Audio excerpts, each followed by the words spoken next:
Բարև ձեզ հարգելի հեռուստադիտողներ, Եվրոմեդիայի տաղավարում զրուցելու ենք ռազմական պատմաբան, քաղաքական գիտությունների դոկտոր Արմեն Այվազյանի հետ։ Պարոն Այվազյան, շնորհակալ եմ հրավերը ընդունելու համար։ Բարև ձեզ։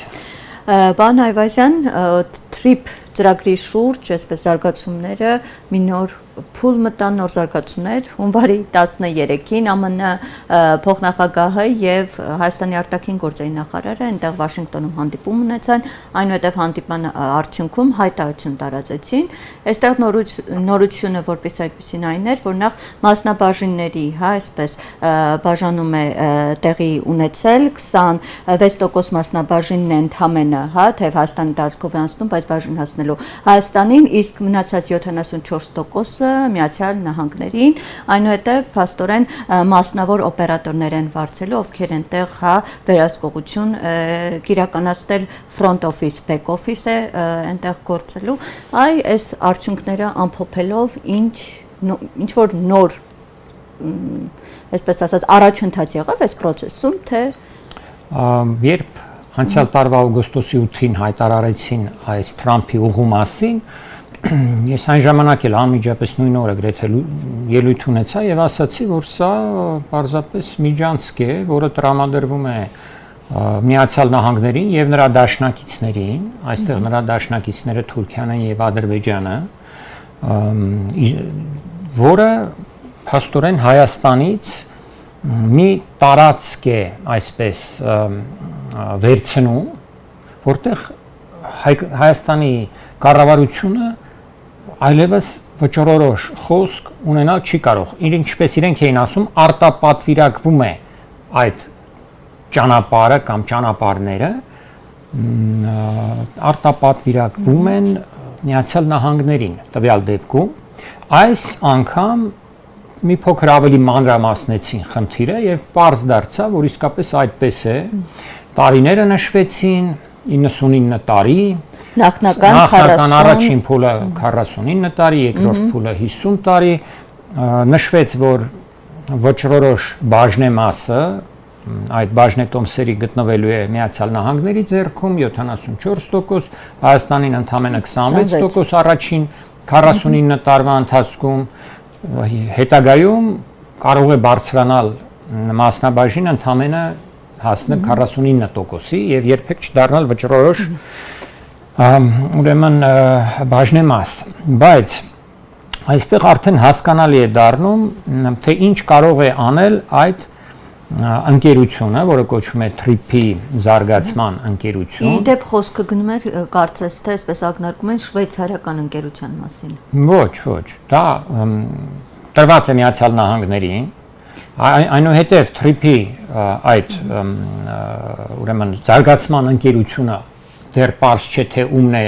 ինչ է, բայց հասկանալի է, որ ենթարկվելու է Միացյալ Նահանգներին։ Ամենայն հավանականությամբ կապ չունի, ամերիկյան ընկերություններ էլ կարող են լինել, ուրիշ ընկերություններ էլ կարող են այդ ընկերության մեջ լինել, բայց ենթարկվելու Միացյալ Նահանգների կառավարությանը, խոշոր հաշվով հասկանալի է դա։ Եվ քանի որ սա աշխարհառազմավարական նաև ծրագիր է, այսինքն այդտեղ մասնավոր մի ընկերություն չէ, սա գրված է Միացյալ Նահանգներին է պատկանում այդ 74%-ը։ Խնդիրը ինչն է, տեսեք, նախ Ադրբեջանն ու Թուրքիան բացահայտում են, որ սա նույն Զանգեզուրի միջանցքն է, որը այնտեղ անվանում են TRIP-ի ուղի, Թրամփի ուղի են անվանում, Հական Ֆիդանն էր այդպես արտահայտվել, կարծեմ 3։ Ադրբեջանն է անվանում, որ սա նույն Զանգեզուրի միջանցքն է, մեր հարևան Իրանն է ասում, որ սա նույն Զանգեզուրի միջանցքն է, միայն Հայաստանի կառավարությունն է ասում, որ սա Զանգեզուրի միջանցքը չէ, այլ սա մի ինչ-որ այլ Հայաստանի օրենսդրության համաձայն, Հայաստանի օրենքներով եւ ամեն ինչով կառավարվող մի ընկերություն է եւ տարածք է։ Այո, ասում էր, որ Հայաստանի պետական մարմիններն են այդ վերահսկողությունը ծառայեցնում։ Այդ հայտարարության մեջ մի շարք անգամ նշվում է, որ Հայաստանի օրենսդրության համաձայն է լինելու եւ այլն, քանի անգամ Հայաստանի ինքնիշխանությունը չի խախտում, բայց դա ձևականություն է, որովհետեւ նույն հայտարարության մեջ նշված է, որ տրված են բացառիկ իրավունքներ այդ ընկերությանը ամենակարևոր հարցերում։ Ես կարող եմ թվարկել, տեսեք, շատ կարևոր է։ Բացառիկ իրավունք է տրված որպեսի ծրագրի, նախագծի, զարգացնի, կառուցի, շահագործի եւ պահպանի այդ տարանցիկ ենթակառուցվածքները,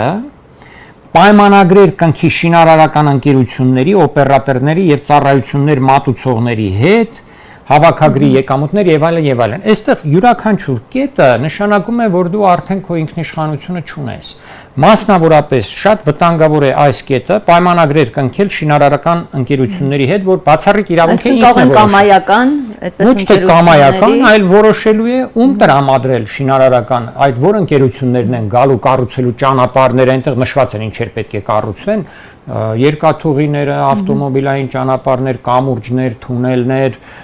շենքեր համապատասխան, վերանորոգման վայրեր եւ հազար ու մի բան է այնտեղ կառուցվելու, այդ օպտիկական մանրաթելային ուրեմն գծերը, գազատարեր, նավթամուղեր, այս ամեն ինչը ով է կառուցելու։ Մենք հիմա տեսնում ենք, որ Հայաստանում որպես բանվորական ուժ շատ այսպես ակտիվ կերպով ներգրավում են այլակրոն, ուրեմն այլ էթնոսների ներկայացուցիչներ, մասնավորապես հնդիկներ կան շատ, ուրիշ տեղերից կան արդեն Հայաստանում։ Այս դեպքում ամերիկյան կողմը կասկած չկա, որ ներգրավելու է թուրքական ընկերություններին եւ գուցե նույնիսկ ադրբեջանական ընկերություններին։ Այսինքն այստեղ կարող է խնդիր առաջանալ, որ կան նաեւ էթնիկ առումով կան, այստեղ հաստատվեն Սյունիքի հատվածում։ Իհարկե, տեսեք այսօր Կանադայի, կարծեմ Կանադայի դեսպանությունը հիմա որ կառուցվում էր, թուրքեր են աշխատել, կանադացիներ տվել են թուրքերին կառուցել իրենց շենքը։ Ամերիկյան դեսպանության շենքն էլ, եթե չեմ սխալվում, կապալառուները թուրքերն էին։ Իսկ այդտեղ կասկած չկա, որովհետև Միացյալ Նահանգների դաշնակիցն է Թուրքիան եւ Ադրբեջանը նաեւ, նրանք անընդհատ այդ մասին խոսում են եւ տեսեք Ֆիդանը Թուրքիայի արտգործնախարար բացահայտ ասեց, որ Միացյալ Նահանգները ճնշումներ են բանեցրել Հայաստանի վրա եւ բանեցնում հօգուտ Ադրբեջանի եւ Թուրքիայի։ Բացահայտ են խոսում այս մասին։ Եթե հետևենք մյուս հայտարարություններին դարձյալ Միացյալ Նահանգների զինված ուժերի հրամանատարությունն է շնորհավորում Ադրբեջանի զինված ուժերի օրը ասելով, որ մենք ամենամտերիմ դաշնակիցներն ենք ռազմավարական առումով, այսպես գործընկերներն ենք, եթե ոչ դաշնակիցներ, եւ միասին ենք լուծում տարածաշրջանային կայունության խնդիրները եւ այլն եւ այլն։ Այսինքն կասկած դրանում չկա։ Եվ նրա դաշնակիցների հետ Հայաստանն էլ հիմա պատրաստվում է, ինչպես ինքն է ասում, հարաբերությունները կարգավորել, իհարկե նրանց պայմաններով, ուրեմն ինչ է ստացվելու։ Պատկերացրեք, այդտեղ լցվելու են հարյուրավոր եւ հազարավոր թուրքեր, ադրբեջանցիներ, քրդեր, արդեն շինարարական փուլում, որոնք օգնելու են այդ պետությունների հատուկ ծառայությունները, որպեսզի բնակավորվեն Հայաստանում, ոչ միտեղ չգնան, նրանց գումարով էլ կօգնեն, ամեն ինչով էլ կօգնեն։ Սա մի վտանգ է, Մեղրի շրջանը, եթե վերցնենք, այսօր ունի ընդամենը 10,000 մարդ բնակչություն։ Սա թիվ չէ, եթե մենք նայում ենք, թե ինչպիսի մեծ շինարարություն է այնտեղ նախատեսվում, պահանջվելու են հազարավոր բանվորներ։ Աշխատուժ է մեծ, որոնք երկար ժամանակով բավական։ Այո, եւ խոսքը արդեն Մեղրի մասին չի, որովհետեւ այստեղ ընդգծվում է, որ երկաթուղիներ, տերմինալներ, կայարաններ, ավտոմայրուղիներ, ճանապարհներ, կամուրջներ, թունելներ եւ այլն, հասկանալի է, որ այդ ճանապարհները մեկը չեն լինելու, երկուսը չեն լինելու։ Ոչ մեկ երկաթգիծ է լինելու, մեկ գիծ, ոչ էլ մեկ գիծ ավտոմայրուղի է լինելու։ Ամենայն հավանականությամբ Սյունիքի ամբողջ տարածքով կառուցվելու են այդ ճանապարհները եւ ոչ միայն Սյունիքի, այլ գուցե նաեւ Հայաստանի հյուսիսային շրջանների, կենտրոնական շրջանների տարածքների տարածքով անցնող ճանապարհները դեպի Նախիջևան եւ դեպի Թուրքիա նույնպես կարող է տրվեն այս TRIP-ի զարգացման ընկերությանը, որն էլ այդտեղ էլ շինարարություններ ծավալ, այսինքն Հայաստանը դառնալու է մի այսպիսի խառնի ճաղանջ վայր եւ քաղաքական առումով եւ անվտանգային առումով։ Պարոն Այվազյան, ես ուզում եմ փոքր նաեւ այսպես մանրամասնենք, փակագծեր բացենք այս մեխանիզմների մասին, խոսքը front office, back office-ի մասին է, այսինքն front office-ը մասնավոր ընկերությունն է ծառայությունը մատուցելու, որին պետք է ծրագիրը, հա, TRIP-ը, իսկ back office-ը լինելու են արդեն Հայաստանի պետական մարմինները եւ ինչպես իրենք այսպես վստահություն են տալի, վերջնական որոշումը լինելու է back office-ն է կայացնելու։ Հիմա ուզում եմ սա հասկանալ, այսինքն միջազգային ինչ-որ կազմակերպություն հանդես է գալու որպես front office, իսկ պետական մարմինները Հայաստանի հիմա ինչ միջամտությունն են, եթե դրանք ինչ-որ բեռ է գալիս ադրբեջանական ու թույլ չի տրվում դան մտնի։ Հիմա ինչ լիազորություններ ունեն այստեղի պետական մարմինները արգելելու կամ ինչ-որ այսպես հրանգներ տալու այդ front office։ Նախ ամենակարևոր հարցը նույնիսկ այս օրենսդրական պահերից այն կողմ դա Հայաստանի կառավարության անկախության, անկախ գործելու կամքն է, կարողությունն է։ Մենք տեսնում ենք, որ այսօր արդեն Հայաստանի Հանրապետության կառավարությունը չի պաշտպանում Հայաստանի շահերը եւ ենթարկվում է հազարումի ադրբեջանա-թուրքական ճնշումների։ Հազարումի սկսած, տեսեք, տարածքի հանձնումից, Տավուշի շրջանի այդ ռազմավարական օպերատիվ նշանակություն ունեցող տարածքները հանձնվեցին։ Տեսեք, այսօր ոչինչ չի խոսում Հայաստանի կառավարությունը ադրբեջանական զորքերի դուրսբերման մասին։ Այսօր Հայաստանի առաջին դեմքերը մի քանի օր առաջ Ալեն Սիմոնյանը երեկ թե երբ էր ասում էր, որ մենք 30 տարի ագրեսիա եւ կոնֆլիկտ ենք հրահրել։ Այո, մեր դրապետության տակ ադրբեջանական տարածքներ կան։ Եվ այլն։ Այսօր չունեն, երբ մի այսպիսի խոշոր ընկերություն հիմնվի այնտեղ եւ նրան ենթարկվեն հարյուրավոր քառակուսի կիլոմետրերով տարածքներ, որովհետեւ դա իրենց տարածքն է լինում։ Այս շենքը կառուցեցին, այդ ճանապարհը կառուցեցին, իրենց տարածքն է։ Դրանից հետո ոնց է իր ազդեցությունը փորձելու գործել, երբ հիմա չի կարողանում Ադրբեջանի եւ Թուրքիայի դեմ պաշտպանի մեր շահերը, երբ կա մի հատ էլ դեռ ամերիկյան միջազգային այսպիսի ընկերություն, որի մեջ ներգրավված են լինելու անպայման թուրքերը եւ ադրբեջանցիները, այդ ժամանակ ոնց է ազդեցություն բանեցնելու այդ ընկերության վրա, որի հետևում կանգնած է Վաշինգտոն, Անկարան եւ Բաքուն։ Միասին էլ չեմ ասում նաեւ Իսրայելը եւ այլն։ Չի կարողանալու ոչ մի հարցում ինքնուրույնություն դրսևորել։ Մանավանդ, տեսեք, այստեղ մի հարց էլ կա շատ կարևոր, ես չանդրադարձա։ Այդ ընկերությանը իրավունք է տրված դարձյալ, տեսեք, ասում եմ, ներգրավել իր աշխատանքներում, կարող է մասնավոր օպերատիվ անվտանգության անձնակազմ ներգրավել իր աշխատանքներում։ Այսինքն սա զինված ջոկատների մասին է խոսքը, ստորաբաժանումների ջոկատների չասեմ, խոսքը այն մասնավոր ռազմական ընկերությունների մասին է, չևեկաների ռուսերեն այդ հայտնի բառով եթե ասեմ, որի թվականակը ճշտված չէ, իսկ ինչքան կարող են լինել սրանք, սրանք կարող են լինել մի քանի 100, կարող են լինել մի քանի 1000։ Ասեն մեզ պետք է այստեղ անվտանգությունն ապահովելու համար օրինակ 500-1000 հոգի ամերիկացի կամ այդ արևմտյան կամ չգիտեմ էլ որտեղից բերված զինվոր։ Հայաստանը արդեն իրավունքը հիմա է տվել, հետո ոնց է ինչ անելու եւ դա տեղակայվելու է Իրանի հետ սահմանին։ Այսինքն մեր ռազմավարական ամենակարևոր դաշնակցի հետ սահմանին, որը այսօր գտնվում է պատերազմի մեջ Միացյալ Նահանգների հետ։ Դե դրա համար Թեհրանը մտահոգություններ էր հայտնի, ասում եմ, մեզ մոտ տպավորությունն է, որ Հայաստանը կենտրոնի է վերածվել մեր դեմ թշնամական։ Բայց իհարկե, բայց առաջի անգամ չէ, երբ հայտարարվեց օգոստոսի 8-ին այդ մասին, Իրանի Իսլամական Հանրապետության առաջնորդ Այաթոլլահ Խամենեիի ամենամտերիմ գործիչներից մեկը Վելայաթին, որը պատասխանատու է արտաքին հարաբերությունների համար, ասաց, որ մի քանի բան ասեց, շատ կարևոր ու հետաքրքիր բաներ։ Մեկը ասեց, որ մենք դեմ ենք կտրուկ եւ մենք կդարձնենք, ասաց, այդ միջանցքը Թրամփի վարձկանների գերեզմանոց, տեսեք ինչ բառեր են օգտագործում, այսինքն թիրախավորում են արդեն ռազմական առումով Հայաստանի Հանրապետության տարածքը,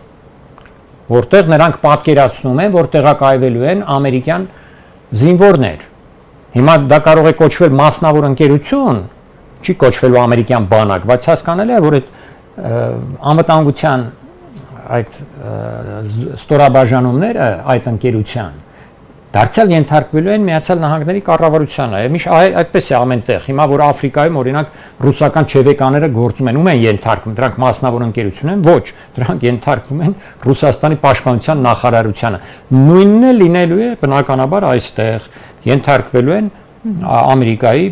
ոչ թե պաշտպանության, այլ արդեն պատերազմի, այդպես է կոչվում, պատերազմի նախարարությանը։ Եվ մի բան էլ այստեղ ասեմ, այդ մասնավոր ստորաբաժանումների կանոնադրությունները շատ ավելի այսպես փափուկ թույլ են գրված եւ նրանք կարող են ավելի իրենց ձեռքերին ազատություն տալ եւ տարբեր տեսակի խժդժությունների ժամանակ, չգիտեմ, ինչ որ կոնֆլիկտների ժամանակ կարող են պարզապես կրակել մարդկանց վրա ավելի հեշտ, քան եթե լինեին կանոնավոր զորքեր։ Օրինակ, չեմ ասում ավելի լավ կլիներ ամերիկյան կանոնավոր զորքը այնտեղ կանգնած լիներ բոլորովին, բայց ուզում եմ ասել, այսպիսի խնդիրները ավելի անկառավարելի են, ավելի իրենց սանձարձակ են պահում միշտ այդպես է։ Տեսեք, Գազայում տեղակայված էին դարձյալ ամերիկյան մասնավոր ռազմական ընկերություններ եւ եթե տեսնեք, քանի մարդ են գնդակարել, սպանել, այներ ինչպիսի ժամանակ, երբ օրինակ մարդիկ հավաքվում էին սնունդ ուրեմն ուտելու ժամանակ լինի, թե ինչ լինի, կարծեմ նրանք էլ էին մասնակից այդ գնդակարություններին իսրայելյան բանակի հետ միասին։ Իբր նրանք պետք է վերահսկեին այդ սնունդի բաժանման process-ները։ Ուզում եմ ասել, մասնավոր ռազմական ընկերությունները վտանգավոր բան են։ Առհասարակ օտար զորքը վտանգավոր բան է որևէ երկրում, բայց մասնավոր ռազմական ընկերությունը ավելի վտանգավոր է։ Սա ներքին հարցում։ Իսկ եթե վերցնենք, որ տեղակայված են Իրանի հետ սահմանին,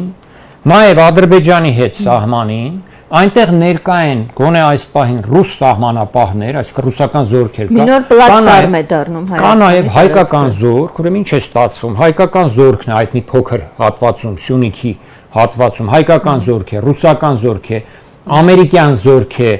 եւ կողքերը ադրբեջանական զորքեր են։ Եվ Թուրքիայի հատուկ ջոկատակայիններ, ինչպես միշտ Նախիջևանում կան եւ եթե պետք լինի Ադրբեջանի արևելյան մասում էլ կլինեն, սա բերելու է անխուսափելի պայթյունի, որևէ մի անպայման մի օր մի խնդիր լինելու է։ Մանավանդ այսօր Իրանի եւ Միացյալ Նահանգների միջեւ իրական պատերազմ է, կատակ չէ։ Մարդիկ ու փորձում էին հարվածել, սա մի առանձին խնդիր է, կարող ենք խոսել այդ մասին։ Դեռ չեն հարվածել, գուցե եւ չհամարձակեն։ Ինչու՞, բնականաբար այնպես չի, որ ասենք, որ ամերիկյան ուժերը չբավականացրեցին կամ ինչ որ մտավախություն ունեին։ Որն էր պատճառը, որ չհարվածեց։ Որովհետեւ այո, մտավախություն ունեին, որովհետեւ Իրանը կպատասխաներ այնպիսի ուժով, որից հետո կտուժեին եւ Իսրայելը, ինչպես տուժեց անցյալ տարվա հունիսի 12-օրյա պատերազմի ժամանակ, այնպես էլ Միացյալ Նահանգները, որի տասնյակ ռազմաբազաները ծրված են մերձավոր արևելքով եւ հասանելի են իրանական հրթիռների համար։ Եվ այսօր Միացյալ Նահանգները հաշվարկել է, ես ճիշտն ասած հենց հունվարի սկզբին էլ ասացի, որ հետաձգվելու է հունվարի 3-ին, երբ սկսվեց Վենեսուելայի դեմ ամերիկյան գործողությունը, պարզ դարձավ, որ ամերիկյան ուժերի մի զգալի մասը, նավատորմի մի զգալի մասը, մոտավորապես 20 կամ ավելի տոկոսը կենտրոնացած է հիմա Կարիբյան ծովում, Վենեսուելայի դեմ, Կուբայի դեմ, եւ չի կարող այնտեղից առայժմ այլ կողմ գնալ, որովհետեւ խնդիրները չեն ավարտվել Վենեսուելայի հետ։ Իդեպ, պարոն Այվազյան, սրա վերաբերյալ էլ ուզում խոսենք, դա ինչ քայլ է։ Ըստ էության, երկրի, հա, մի երկիր կարող է ցանկացած պահի, ըստ դեպքում Միացյալ Նահանգները, այլ երկրի, ում որպես այսպես թշնամաբար է, հա, վերաբերվում, երկրի ղեկավարին առևանգել տապալելով այնտեղ իշխանությունը, ղեկավարությունը։ Սա որպես այդպիսին ինչ նախադեպ է, միջազգային քաղաքական համակարգի այն մոդելը, որը հաստատվել է երկրորդ համաշխարհային պատերազմից հետո, դա ջարդվում է ամբողջությամբ։ Միացյալ Նահանգների ղեկավարությունը, նախագահ Թրամփը, նրա պետքարտուղար Մարկո Ռուբիոն, որը միաժամանակ ազգային անվտանգության գծով խորհրդական է, երկու պաշտոնները միասին մեկ հոգի, միայն Քիսինջերն է մեկ եղել, ուրեմն հայտարարում են, որ մենք միջազգային իրավունքը չենք հարգում։ Պարզ ասում են, մենք չենք առաջնորդվում միջազգային իրավունքով։ Թրամփը նույնիսկ ասաց, ես առաջնորդվում եմ միայն իմ բարոյականությամբ։ Իր բարոյականությունն էլ տեսնում ենք ինչ է ոնց է, արդեն մի 10 երկրի հարվածներ է հասցրել այսպես նախագահության առաջին տարվա ընթացքում, երբ գալիս էր իշխանության խաբելով փաստորեն ամերիկացի ժողովրդին, որ գալիս է դադարեցնելու համար այդ պատերազմները, բայց վերադառնալով այն հարցին, թե ինչու չհարվածեցին Իրանին, որովհետև այսօրվա դրությամբ այդ ուժերը չունեն, որպեսզի հաղթեն Իրանին ռազմի դաշտում։ Այսինքն այնպես հարվածեն, որ ջախջախեն, չստանան պատասխան հարված, չկորցնեն հարյուրավոր զինվորներ, չկորցնեն ինչ որ նավեր, որովհետև Իրանը կարող է խփել նաև նավերին, ամեն մի նավի վրա գտնվում են հարյուրավոր նավաստիներ, այդ բոլորը կարող է Թրամփի համար լինել իր նախագահության վաղաժամկետ ավարտը Միացյալ Նահանգներում։ Բացի դրանից չեն կարող զորք մտցնել Իրան, դա բացառված է, որովհետև Իրանը մեծ պետություն է, Իրանը ոչ Լիբիա է, ոչ նույնիսկ Իրաք է, մեծ ահռելի տարածքով պետություն է, 90 միլիոն բնակչություն ունեցող Իրանի ուժը ռազմական պատրաստվածությունը սպեց այս դեպքում։ Մի այսպիսի հույս կար, որ կարող էին հարվածել, եթե այդ ներքին անկարգությունները, որոնք սկսվեցին դեկտեմբերի վերջին եւ հունվարի 7-ից մինչեւ հունվարի որոնք այսպես սկսվեցին սոցիալական հիմքի վրա, հետո այսպես կամաց վերածվեցին քաղաքական։ Այո, եւ հունվարի 11-12-ին շատ սրվեցին եւ հետո մարեցին, որովհետեւ Իրանի պետությունը կարողացավ դրանց ճնշել տարբեր միջոցներով, զոհերի գնով մեծ թվով։ Մեծ զոհեր, այո, մեծ ասելով հարյուրավոր մարդիկ սպանվեցին, այդ թվում անվտանգության ուժերից, փաստորեն զինված խռովություններ, շատ տեղերում զինված խռովություններ։ Որոշ տեղերում խաղաղ ցույցեր էին, որոշ տեղերում զինված ուղակի բանդաներ էին գործում, որոնք կրակում էին մարդկանց վրա, 350 մսկիթ են այրել,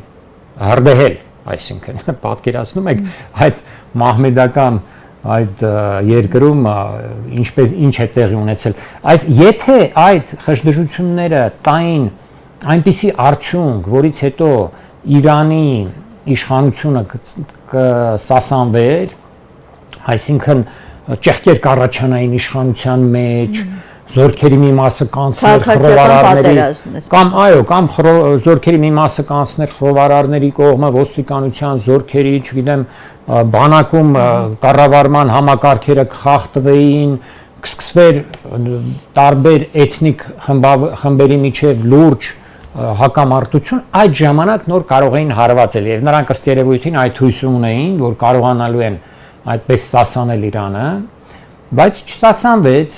եւ համակարգը պետական ամուր կերպով պահպանեց իր իշխանությունը եւ ամենակարևորը միլիոնավոր մարդիկ աջակցեցին իշխանություններին, դուրս գալով ցույցերի, ցույց տալով, որ իրենք աջակցում են եւ այլն։ Այնպես որ սա էր պատճառը, ինչու չհարվածեցին։ Իսկ այդ խոսակցությունները, որ հիմա կհարվածեն եւ մեզանում էլ շատերը հավատացին այդ ռոպագանդային, դա էլ նպատակ ունեին խրախուսելու այդ անկարգություններ հրահրողներին, ասելով Թրամփը հիշում եք, ասեց օգնությունը մոտ է, ուր որ է կհասնի օգնությունը, բայց փաստորեն հետ նահանջեց։ Հիմա չեմ ուզում ասել, թե հարված չի լինելու Իրանի վրա, դժվար է 100%-ով կանխատեսել, բայց հիմա այս փուլում կարծես թե հանդարտվեց իրավիճակը եւ ներքին առումով եւ միջազգային առումով։ Իսկ վերադառնալով էլի նորից մեր այս թրիփի ծրագրին, այստեղ պետք է հասկանալ, որ սա Հայաստանի ինքնիշխանության կոպտագույն խախտում է եւ տարածքի հանձնումը 99 տարով մեկ ուրիշ պետության, այո, եւ արդյոք Հայաստանը կլինի 49 տարի հետո կամ 99 տարի հետո, որտեղ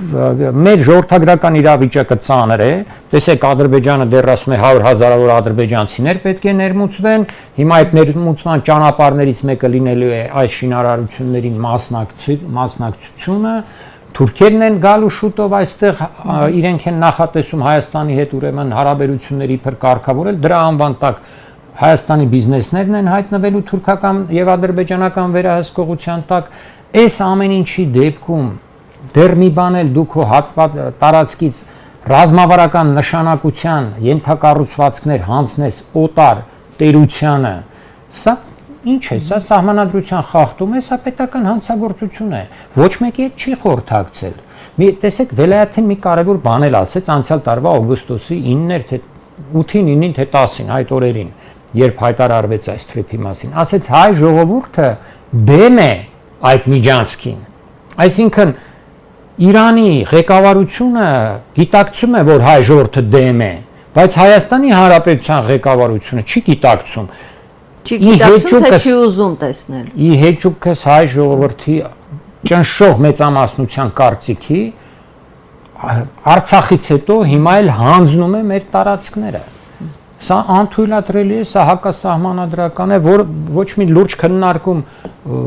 ժողովրդի հետ, քաղաքական ուժերի հետ, որևէ մեկի հետ չի արվել։ Սա պետության գոյության հարց է, հասկանում եք։ Օրինակ բերեմ, տեսեք, Չինաստանը մեծ պետություն է եղել իր ողջ պատմության ընթացքում։ 1557 թվականին Պորտուգալիային է անցել Մակաոն։ Ընդ որում սկզբում անժամկետ, հետագայում ձևակերպվեց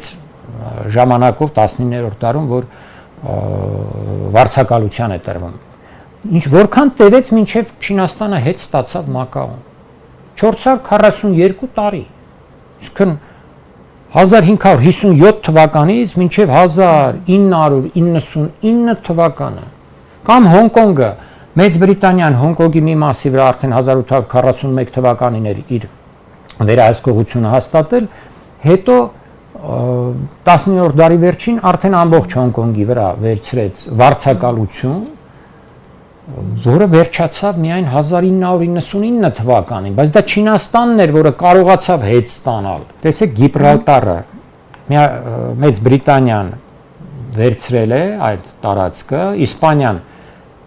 այս վերջի 100 տարին կամ ավել պահանջում է հետ եւ չի կարողանում ստանալ։ Ճիշտ է, այնտեղ վարձակալության պահ չի, բայց գրեթե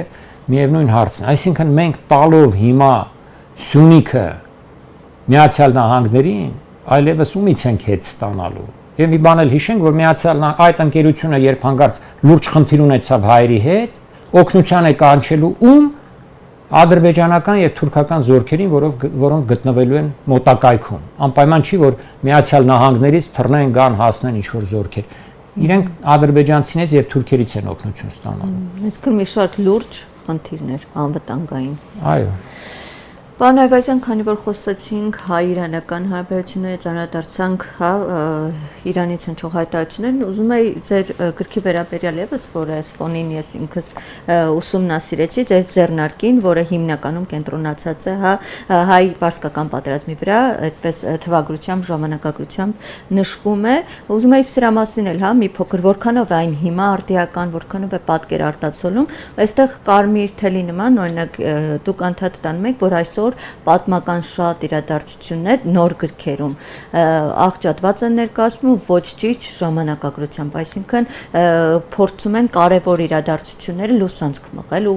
չներկայացնել նոր սերնդին։ Մի փոքր ուզում եի գրքի մասին էլ խոսեիք։ Շատ լավ, այս գրքույկը ձեռնարկ է, ուսումնամեթոդական ուղեցույց է, ուսուցիչների համար հատկապես, բայց նաև օգտակար կլինի ուսանողների համար, մեր հետ պատմությամբ հետաքրքրվող բոլոր մարդկանց համար, հոգևորականների համար շատ ինձ թվում է օգտակար կլինի, որովհետև անդրադառնում է Վարդանանց պատերազմին։ Վարդանանց պատերազմը, այսինքն հայ-սասանյան պատերազմն է, 449-51 թվականներին է եղել, գիտենք այն մղվել է ոչ միայն Հայաստանի անկախությանը վերատիրանալու համար, այլև հավատքի համար։ Կրոնական պայքարեր նաև կրոնական, որովհետև կրոնը այն ժամանակ շատ բան էր, սովորական կրոն չէր այնպես, ինչպես հիմա ենք պատկերացնում։ Կրոնի մեջ եկեղեցու շրջանակում ներառված էին եւ գաղափարախոսությունը, եւ իրավունքը, եւ հիվանդանոցները, եւ դպրոցը, այսօրվա տերմիններով եթե ասենք առողջապահության ոլորտը, իրավական ոլորտը, ուրեմն հազար ու մի ուրիշ բան, եւ կրթական ոլորտը։ Այսինքն քո կենսակերպի շատ հարցեր ներառված էին կրոնի մեջ եւ պատերազմը մղվում էր սեփական ինքնության համար եւ նաեւ հայկական թագավորությունը վերահաստատելու համար։ Այսօր երբ քիչ առաջ խոսում էինք, որ այդ քաղաքական կամքը չունի Հայաստանի այսօրվա իշխանությունը տարբեր հարցերում չի կարողանում իր դիրքամ հայկական շահերը պաշտպանել։ Դա վերաբերում է նաև արդեն մեր կրթական բոլորի։ Մի բոլորի։ դրվագ էստեղ շատ հետաքրքիր է, հենց դուք եք նշել, որ այսօր դասագրքերում վասակցությունը կերպարը ներկայացնում է որպես դրական, հա, Մարտով փորձում էր Իրանի Պարսկաստանի հետ հարաբերությունները կարգավորել, այսինքն դրական լույսի ներկա են, որպես։ Այո, եւ ասեմ, ուրեմն միտքը շարունակեմ հասնեմ դրան, հենց դա նկատի ունեմ, նույնիսկ կրթական ոլորտում Հայաստանի իշխանությունները այլևս չունեն ինքնուրույնություն, ինքնիշխանություն, եւ դա արտացոլվել է արդեն վերջին դասագրքերում։ Թե այս թեման Վարդանանց պատերազմի, որ մեր պատմության համար այսպես ամենակարևոր թեմաներից է, պարզապես այդ ռազմական պահերը լրիվ շրջանցում է։ Պատկերացնում եք, մեծ պատերազմ եղել, այդ պատերազմի դրվագները մեզ հայտնի են, սկզբից ինչից է սկսվել, ինչ մարտեր են եղել սկզբում, ինչ ամրոցներ են գրավվել, որ կայազորներն են չեզոքացվել, հետո եղել է զորահավաք, հետո հայկական բանակը շարժվել է Հայաստանից գնացել է մարտերով, գրավել է Աղվանքը, Բաքվի միջով գրեթե անցել, հասել է Դերբենդ, հետո հետ է եկել տեղի են ունեցել երկու խոշոր ճակատամարտեր, Խախաղի ճակատամարտը եւ բոլորը շրջանցված է։ 3 տող է գրված եկեք ես կարող եմ կարդալ։ Ոչինչ չկա այդ պատերազմների, այդ մամրոցների, պաշարումների եւ այլնի մասին, մարտարշավների։ Մի քանի տող է։ 451 թվականի մայիսի 26-ին Տաղմուտ գետի ափին Ավարայրի դաշտում տեղի ունենում վճռական ճակատամարտը։ Հայերը չնայած իրենց հերոսական եւ անձնուրաց դիմադրությանը պարտություն են կրում։ Սուտ է։ Զոհվում է սպարապետ Վարդան Մամիկոնյանը։ Չնայած դրան ապստամբությունը չի մարում ստանալով պարտիզանական բնույթ։ Վերջ, ուրիշ ոչինչ այս պատերազմի ռազմական դրվագների մասին չկա։ Մնացած այնտեղ ուրիշ բաներ են քննարկվում, խոսում եւ այլն։ Նախ պարտություն չի եղել Ավարայրի ճակատամարտը ոչ մի առումով, ոչ մեր աղբյուրներն են ասում, որ պարտություն է եղել։ Ոչ էլ հայ պատմաբաններն են երբևէ ասել, որ պարտություն է եղել։ Ես այս գրքույկս հիմնված է իմ այս հիմնարար ֆունդամենտալ հետազոտության վրա, որը ցավոք սրտի դեռևս միայն ռուսերեն է հրապարակված, երբ հասցնեմ նաև հայերենն ու անգլերենն էլ կփորձեմ անել սրա, այստեղ մանրամասն ցույց է տրված, որ դա պարտություն գնահատել եւ տեսական ռազմական մտքի առումով չի կարելի եւ մեր աղբյուրների հիման վրա չի կարելի։ Ինչից են վերցրել, որ պարտություն է, ինչու են ասում պարտություն է։ Դա եղել է մարտավարական ոչ ոքի։ Ոչ այս կողմն է հաղթել, ոչ էլ այն կողմն է հաղթել։ Այդ ճակատամարտի մասին եմ ասում, բայց իրենք գրել են պարտություն։ Սա պատվերով են գրել, ինչ են ուզում հայերի համար այդ Ավարայրի ճակատամարտի պարտվողական քաղաքականությունն է։ Այո, սա նույն բանն է, եթե չեն կարողանում դասագրքերի մեջ պաշտպանել ճշմարտությունը պատմական, ինչպես են պատրաստվում պաշտպանել քաղաքական, ռազմական դաշտում եւ այլն եւ այլն։ Այն մնացած հարցերն էլ պարտիզանական պայքարի մասին են խոսում, սխալ է, ոչ մի պարտիզանական պայքար այդ Ավարայրի ճակատամարտից հետո ոչ թե պարտիզանական պայքար է եղել, այլ հայկական զորամիավորումները բաժանվել են 4 հիմնական մասերի եւ շարունակել են կանոնավոր դիմադրությունը։ Ես կարող եմ մանրամասն ասել, ուղղակի չգիտեմ մեր ժամանակը հավանաբար չի հերիքի, ինչպես է հարավային խմբավորումը հայկական Ավարայրի ճակատամարտից հետո ներխուժել Իրանի տարածք, ավերել սահմանային շրջանները, հազարավոր գերիներ բերել լցրել Տմորիքի ամրոցները, ինչպես է այն մյուս խմբավորումը ջարդել տայքից դուրս շպրտել մի մեծ զորամաս պարսկական կորպուս, ինչպես են Արցախում կռվել, ինչպես են դիմադրել ամրոցները, այսինքն մեր ուսուցիչները պետք է իմանան ճիշտ պատմությունը եւ չառաջնորդվեն այդ դասագրքով, շատ էլ թե դասագիրքը պետությունը չի մատուցում, եթե այնտեղ գրված է ոչ ճշգրիտ ինֆորմացիա։ Կարող է երկրորդ համաշխարհային պատերազմը, օրինակ, միայն Բերլինի գրավման մասին լիներ, կամ միայն Կուրսկի ճակատամարտի մասին լիներ, կամ միայն Մոսկվայի ճակատամարտի մասին լիներ։ գրվի դասագրքի մեջ։ Սա էլ մեր հայրենական պատերազմներ։ Ոնց կարելի է, եթե մենք գիտենք այդ դրվագները, շատ մանրամասն գիտենք, այս ամեն ինչի մասին պետք է խոսել, ասել։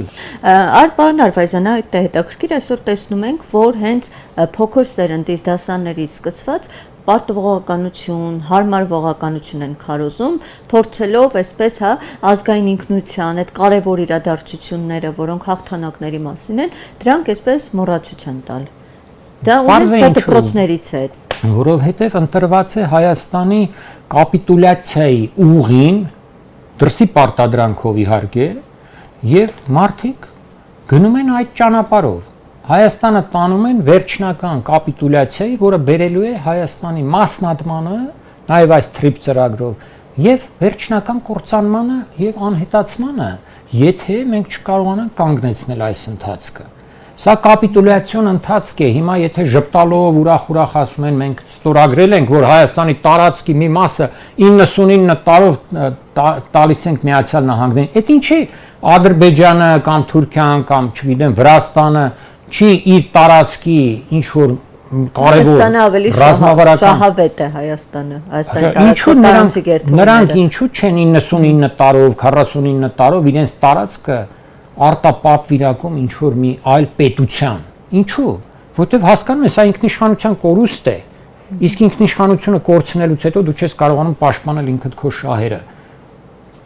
Եվ հայտնվում ես այն վիճակում, որում հայ ժողովուրդը հայտնվեց 1915 թվականին, երբ անպաշտպան էր, չուներ զորք, չուներ պետության ղեկավարություն, չուներ պետություն եւ այլն եւ այլն։